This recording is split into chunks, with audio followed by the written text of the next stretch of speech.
So as a beekeeper, I've come across a situation that I really don't know what to do with. Our little hive died. There's no ifs, ands, or buts about it. They didn't make it through the cold. Except for the queen.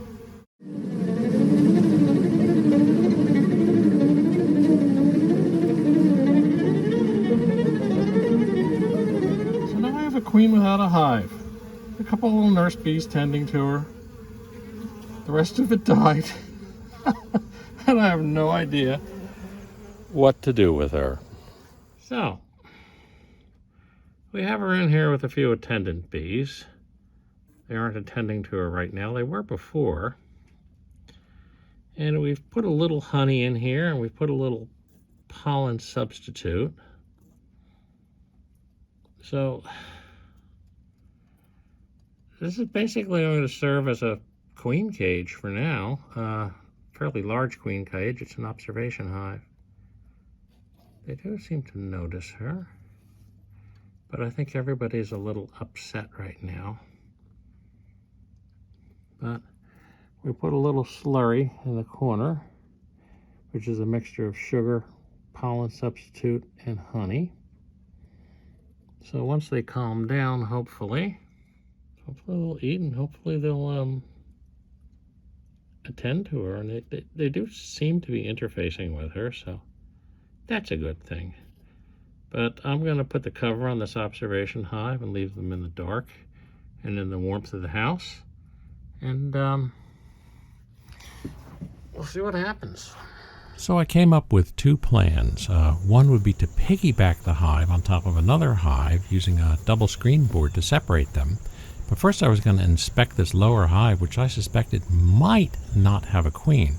And if that were the case, the other plan goes into effect. Put the queen in the hive. Sometimes in beekeeping you just have to go through it. So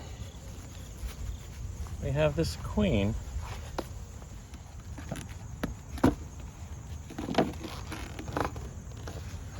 in here somewhere. It's up in the corner. Well, so we're going to try something weird. I wasn't perfectly sure about this hive as far as whether they're a queen right or not. So we're going to first start and see if there's a queen in this hive. If there is, we're going to pull a frame of brood and do what's known as a piggyback.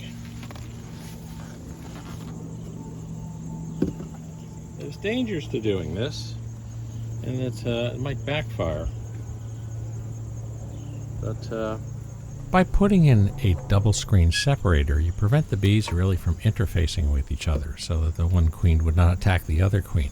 By the same token, the screens allow the heat from the lower hive to come up and warm the upper hive, which might be the difference in between life and death, if that's how we go. We're going to gently smoke them. My goal is to pull frame with nurse bees and some young larvae ready to hatch. In other words, a frame that could really support a queen. So this was the hive that was involved in some of the shenanigans last week with a cluster hanging off of it.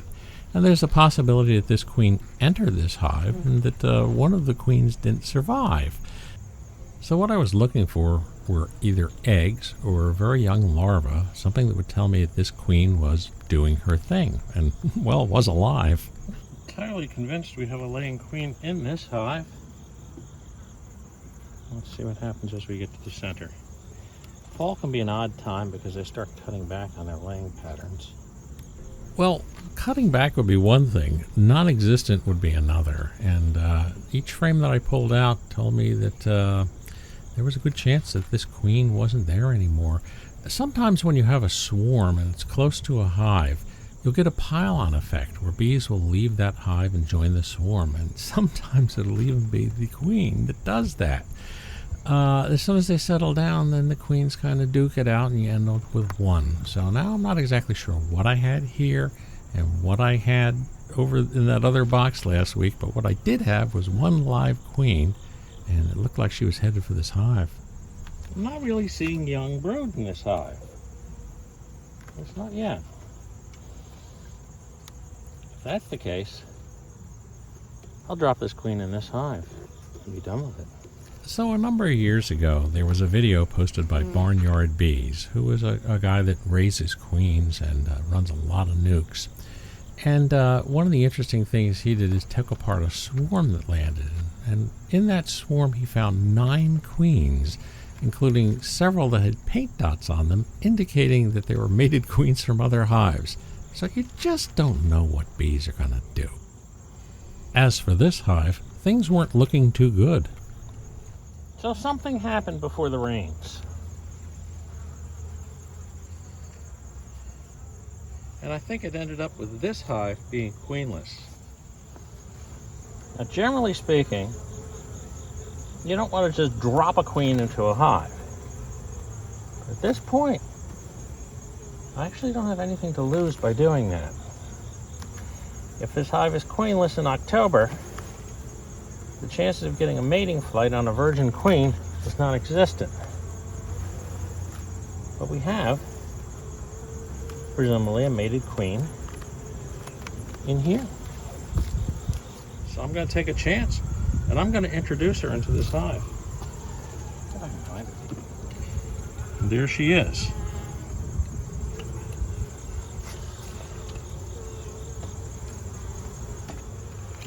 Can I interest you in a hive? Come on, girl.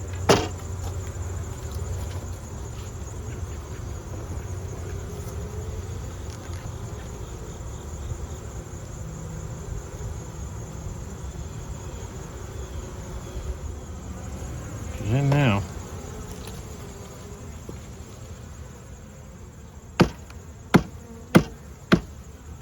Shake the rest of the bees off. We have her in the hive. The question is was she damaged? And is there another virgin queen in the hive which she's going to do battle with? I don't have an answer to either of those questions. But this hive now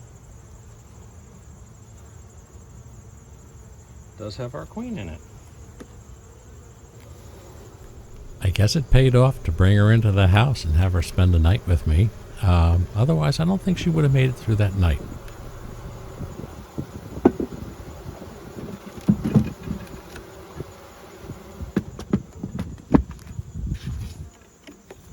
So, the extra boxes are on the hives because I am top feeding them sugar water and pollen substitute.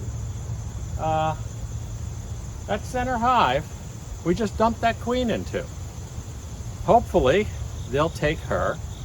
Hopefully, there's not already a queen in there. We won't end up with another swarm. But I didn't see any eggs or young larvae.